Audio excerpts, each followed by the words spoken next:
अब हम हार्मोन्स पढ़ेंगे जो कि स्टिमुलेट करवा रहे होते हैं स्पर्मेटोजेनेसिस को। बेसिकली हमारे पास 5 हार्मोन्स होते हैं हार्मोन, और ये क्वेश्चन बहुत ज़्यादा इम्पोर्टेंट है।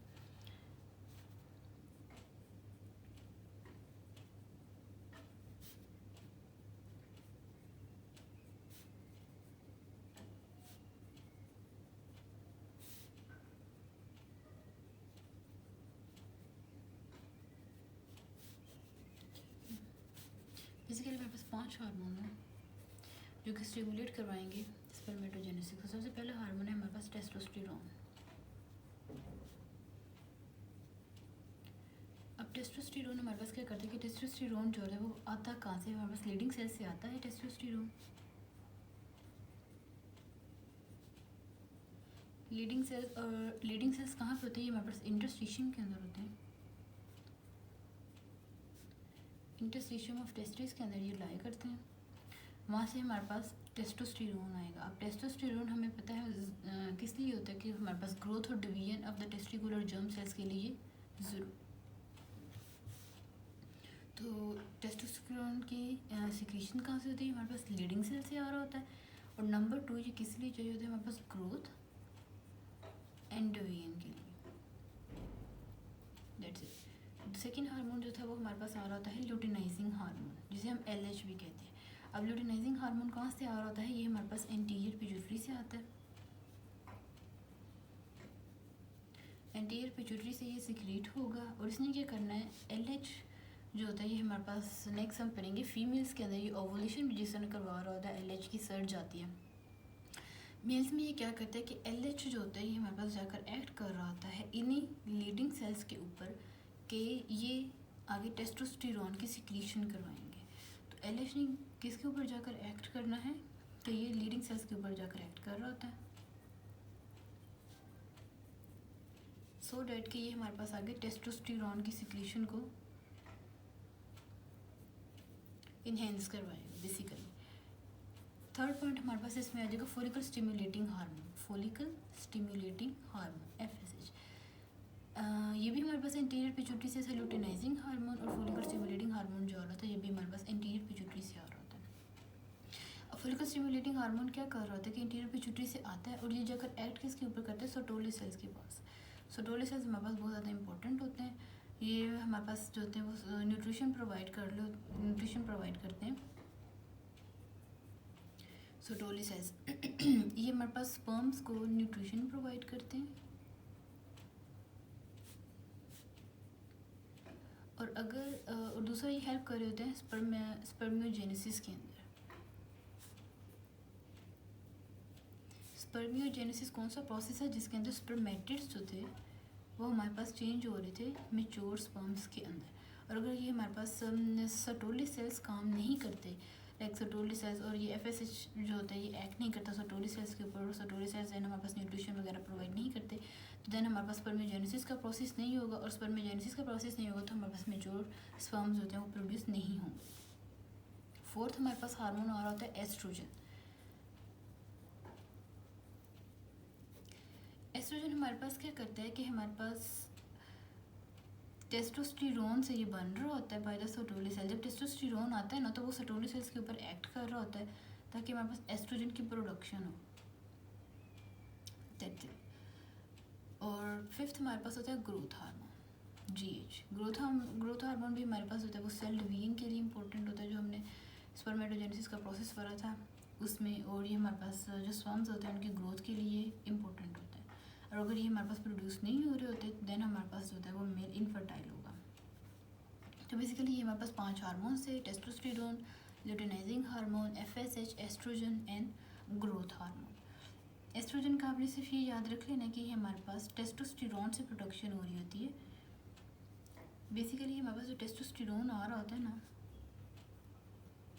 ये जाकर एक्ट कर रहा होता है सर्टोली सेल्स के ऊपर और उनको कहेगा कि तुम लोग एस्ट्रोजन की प्रोडक्शन करवा दो। इतनी सी बात याद रखनी इसमें। उसके बाद आ जाती है हमारे पास सेकंड चीज़ है हमने पढ़नी, वो है maturation of the sperms. Maturation के अंदर एक चीज़ याद रखनी है कि स्पर्म्स का मोबाइल होना बहुत ज़रूरी है। मैच्योरेशन में जो हम चीज़ पढ़ते हैं वो हम पढ़ते हैं motility. Motility of the sperm. और मैच्योरेशन किस जगह पे होती है, लोकेशन का पता होना चाहिए। एमसीक्यूज़ में बहुत ज़्यादा पूछा जाता है। ये हमारे पास एपिडिडमिस में इनकी मैच्योरेशन होती है। तो एपिडिडमिस में इनकी मैच्योरेशन हो जाएगी और मोटिलिटी ऑफ द स्पर्म, ये दो चीज़ें आपने याद रखनी। उसके बाद आ जाती है हमारे पास इनकी स्टोरेज, कि ये मेच्योर, इनकी फॉर्मेशन हमने पढ़ ली, वो हार्मोन्स पढ़ ली जिसको रेगुलेट कर रहे थे, फिर हमने इनकी मैच्योरेशन पढ़ ली। अब ये स्टोर कहाँ पे होती है, किस जगह पे इनकी स्टोरेज होती है, अब हमने वो चीज़ पढ़नी है। डेली हमारे पास जो स्पर्म की प्रोडक्शन आ रही होती है, जो दोनों टेस्टिस जो होती हैं एडल्ट के अंदर, वो कितने स्पर्म्स प्रोड्यूस करती हैं ईच डे, वो हमारे पास होते हैं 120 मिलियन स्पर्म्स एक दिन में। इतने स्पर्म्स की हमारे पास होती है, वो प्रोडक्शन हो रही होती है। देन हमारे पास सर्टोली सेल्स का रोल आ जाता है। अच्छा, इसकी स्टोरेज कहाँ पे होगी, इसकी स्टोरेज दो जगह पे हो रही होती है हमारे पास, एपिडिडमिस के अंदर और वेजर डिफरेंस के अंदर भी हो रही होती है। तो दिस स्पर्म्स जस्ट होंगे हमारे पास स्टोर एपिडिडमिस के अंदर,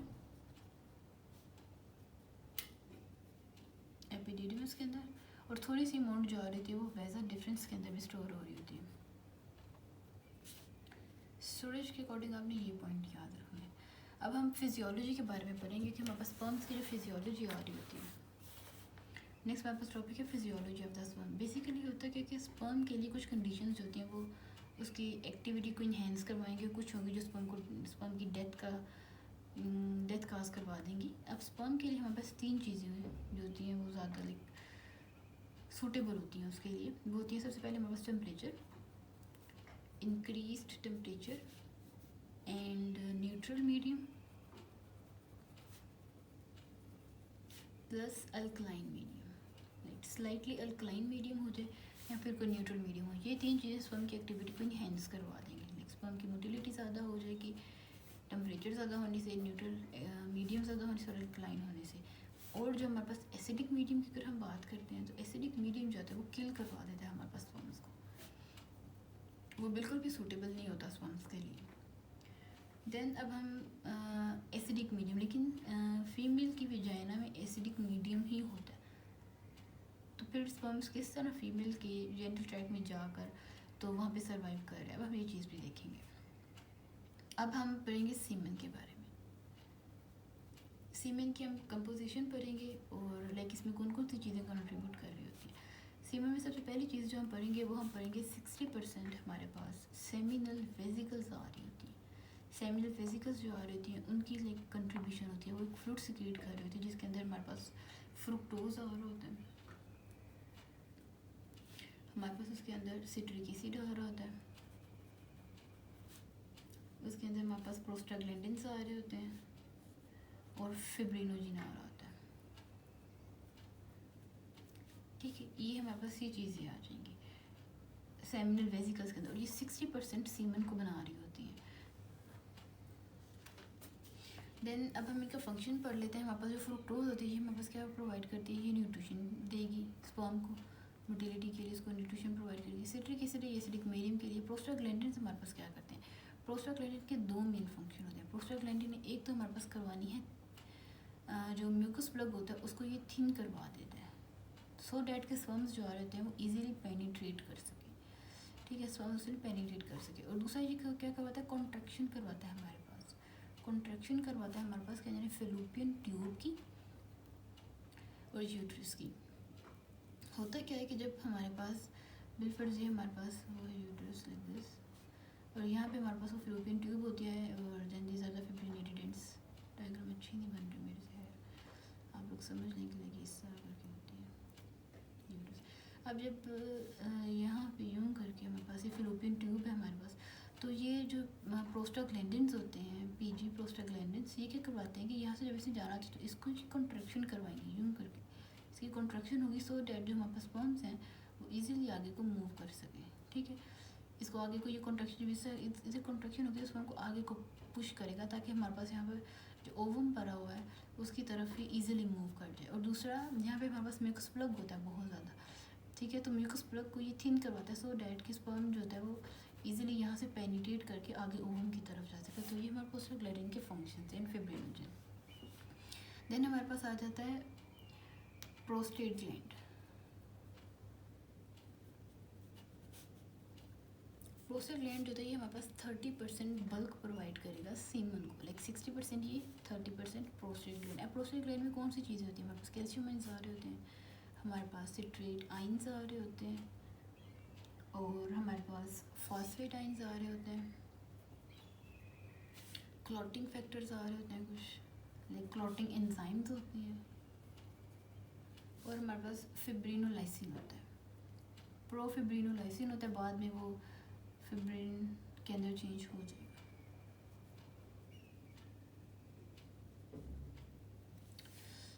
अच्छा, अब इनके हम फंक्शंस पढ़ लेते हैं थोड़े थोड़े के लिए कि करते क्या हैं बेसिकली।